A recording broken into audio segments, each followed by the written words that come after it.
Welcome to Dallas Cowboys Take. I'm your host, Ryu. Just a reminder, give me a thumbs up, subscribe, hit the little bell to get notifications every time I go on. Before we get started, I want to let you know that this show is brought to you by absolutely nobody. You see? It says it right there. Nobody. All right, big news, big story out of Cowboys camp. McCoy is out for the season. A big blow to us. 6-time Pro Bowler. We're expecting big things from him. But I think we'll be all right, people. We got Tristan Hill, Antoine Woods, Crawford, and big boy we drafted out of Oklahoma, Neville Gallimore. He's going to step in. They're all going to step up. We don't need to worry about that. We'll be fine. All right. Let me get to my notes because I'm forgetting things. And you can tell this show is uncut. It's uncut. I don't edit. If I mess up, I mess up. Because I'm for reals. I'm for real. Where's that from? I'm for real. That's from P and Kill. You know, that skit from the substitute teacher with all the kids in the class. Anyways, so you ever notice some people turn the page, they lick their fingers? Kind of gross, but I guess I'll do it. That's the wrong finger. Anyways, here we go. I don't want to talk about McCoy because I don't like to talk about injuries, but it did happen. We're going to have people that are going to step up. Let's get to Cee Dee Lamb. Cee Dee Lamb is turning heads.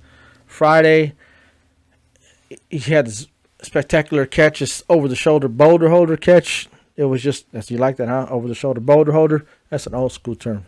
Look it up. And maybe it's just where I'm from. I mean, don't look it up. Anyways, he had a great catch, turning heads already, 3 practices down, and this guy is the ish like we thought he was going to be, all right?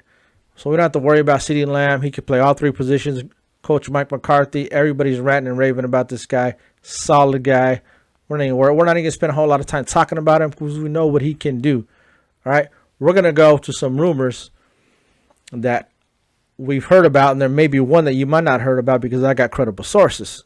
I got reliable, credible sources inside Frisco training camp right now.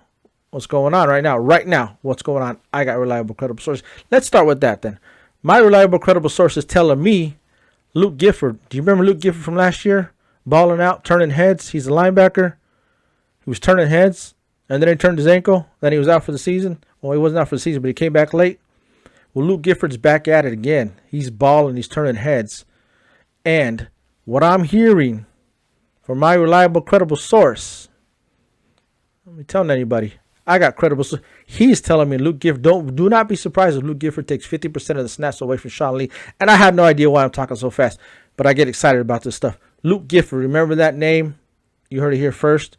Dallas Cowboys Take, all right, from Ryu. Second, let's get to Cheeto. Everybody's heard about Cheeto. If you haven't heard about Cheeto, you're not a real Cowboy fan. Cheeto might be you moving to safety. I don't know if I'm okay with the guys. I don't know. I do not. I like him at the corner because he's got that speed, that pickup speed. If he gets burnt, he can catch somebody. He'll catch him. We'll see. But they're working him in at the number 1s at the safety spot right now, along with HaHa Clinton Dix. We'll see what happens. Third, if you haven't heard, I'm forgetting my freaking counts for a second. Third, if you haven't heard, Jalen and Van Der Esch are switching spots, the Mike and the Will. We'll see how that goes. I don't see a big problem with that. We'll see. If they're comfortable in it, it'll happen. It's the same position just about. One's outside, one's inside. We're going to be running a 4-3 this year. That's going to be our base. We'll still run 3-4 here and there in different packages, but our base is going to be 4-3. So they're switching spots. We'll see how that goes. I got no problem with it. All right. Now let's go to Aldon Smith. Aldon Smith is balling out. He's turning heads. He's doing all the right things. He's positive. He's patting people on the back. He's giving, like coaching staff is saying, he's giving 115% every single day, which doesn't make any sense to me. Why anybody says 115%, which to me is completely stupid. If he's giving 115%, why don't you just say he's giving 125 or 150 or 500 or 1,000? It doesn't make any sense to me. There's only 100% people. You can't give more than 100%. You know, when a coach says, I need you to give me 110%, that makes no sense. You might as well just, I'll ask the coach. You don't want 111? You don't want 115? You just want 110? Okay, I'll give you 110. It doesn't make 100% people. I'm going off because it just bothers me when people say that. Let's get past that. I got to get past that. Anyways, Aldon Smith's balling out. Everson Griffin, we signed him. We all know that. Don't be surprised. If Aldon Smith takes his spot, I don't know. We'll see.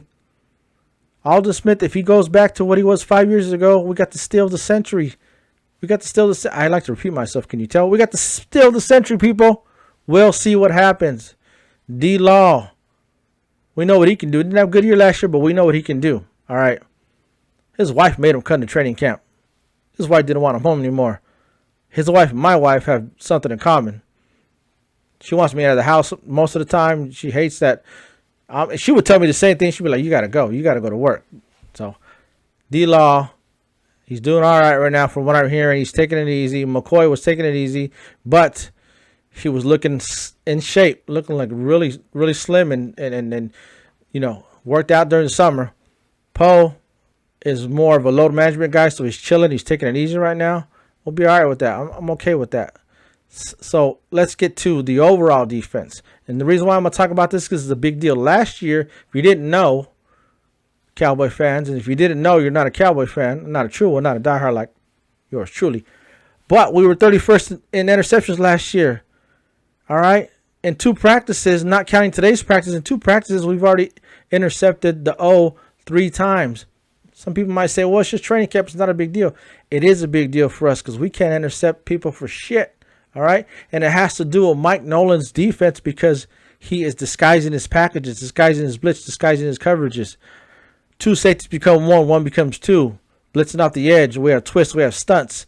Mike Nolan is doing the damn thing. Like Cheeto said, if you haven't heard, you're not a true Cowboy fan. But if you haven't heard, Cheeto said our defense was too vanilla. QBs were able to audible because we didn't move around and our defensive packages were just out there. And they could pick and choose what they wanted to do. It's not like that this year. All right. Mike Nolan, we got a whole new coaching staff on the D. Is going down. They're going to be big things from our D. All we need our defense to do is be top 15 people. That's it, because our offense is going to ball. We'll get to our offense in a second. But our offense is going to ball, and you know that. You say, how I repeat myself? I'm going to do it again. Our offense is going to ball. All right. Don't worry about the yo. So defense be top 15, and we'll be golden. Let's go to the offensive side of the ball now. I already talked about Cee Dee Lamb. We don't need to talk about him. He's cooler on the other side of the pillow. Don't even worry about that. All right. Let's talk about the position battle between Connor Williams and Connor McGovern. Connor and Connor. Sound like a damn law firm. Connor and Connor are battling for the position. The word is Connor Williams is still nursing an injury. So McGovern's been taking number 1 snaps, number 1 reps.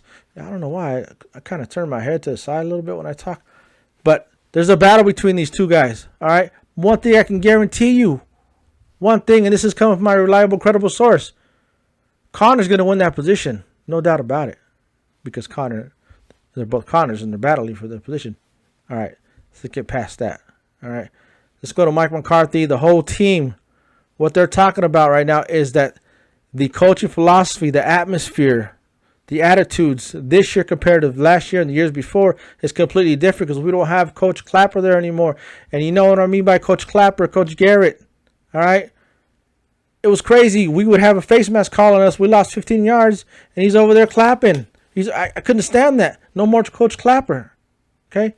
He's no longer there. McCarthy's changing things, changing the atmosphere for the better. And the players are eating it up. They're soaking it up. What he's selling, they're buying. All right. So we're looking good on the coaching side. Now let's get really quick before I end this segment of Dallas Cowboys Take with me, yours truly, Ryu. Before I end, Legatron versus Maher. Let me tell you something. Last year, we were 8-8. And if you know that you're not a true Cowboy fan, but we were 8-8 last year. Maher accounted for 2 games that we lost by missing field goals. We would have won 2 more games. We would have won the division. We would have made the playoffs and all that. But I'm okay with that because there's no damn way we would have went to the Super Bowl and even beat the Chiefs. It's okay. I'm okay with not making the playoffs last year because, as you know, and if you don't notice, you're not a real Cowboy fan, you know that there hasn't been a back-to-back NFC East champion in years and years. So Eagles won it last year. We're going to win it this year. All right? So if you don't know, ESPN and NFL Network has been saying most of them are picking the Eagles to win a division. And I like that. I like being underdogs. Let's be the underdogs. They don't expect anything from us. They're expecting us to go 8-8. Vegas has us to win 9 games. A lot of these so-called experts are saying we're going to win 8 games. We're going to go 8-8 because we have a new coaching staff, all that stuff. And versus the Eagles, they have the same coaching staff. But we'll see. I don't care about that. We got too much talent to go 8-8. We got too much talent to go 9-7. I'm predicting 11-5. At least 10 games, but I'm saying 11-5. That's going to be our record. All right. So, you know what happened right now? I just lost my train of thought. Legatron. He had accuracy problems last year. All right. Hopefully he doesn't have that again this year. But if he goes back to his old form, we're going to be solid. We'll be all right in the kicking game. All right. So let's get to Jera. I call him Jera. Jerry Jones. Jera has already said that he's going to have fans in the stadium. Why? Because he's a businessman. Dude. He's a freaking businessman. He knows he's got to make money. The Texas governor said we could have 50% capacity in the stadium. He's going to have about 20,000 to 30,000. It holds about 100,000. So it's somewhat of a home field advantage.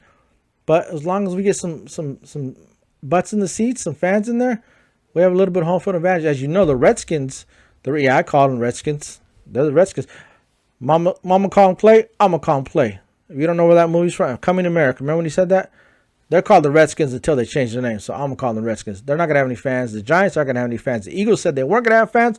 And now they're backtracking and they're going to have fans. Now, why? Because they don't want to have a disadvantage when the boys come into town. I get it. That's kind of smart. I get it. So, whatever. We'll see what happens. But NFC East is not going to be tough besides us and the Eagles. We're coming. We're going to be there. Once again, I got to refer to my notes because I just lost my damn train of thought again. But I think that's it, people. Dallas Cowboys Take with yours truly, Ryu. This is how we do it. Look for more videos. Look for more uploads. I'm going to go live. You get the notifications, all that good stuff. But until next time, people, remember, Cowboy Nation, winning is not everything, but it's the only thing. Like that, huh? Hit my damn chin on this mic.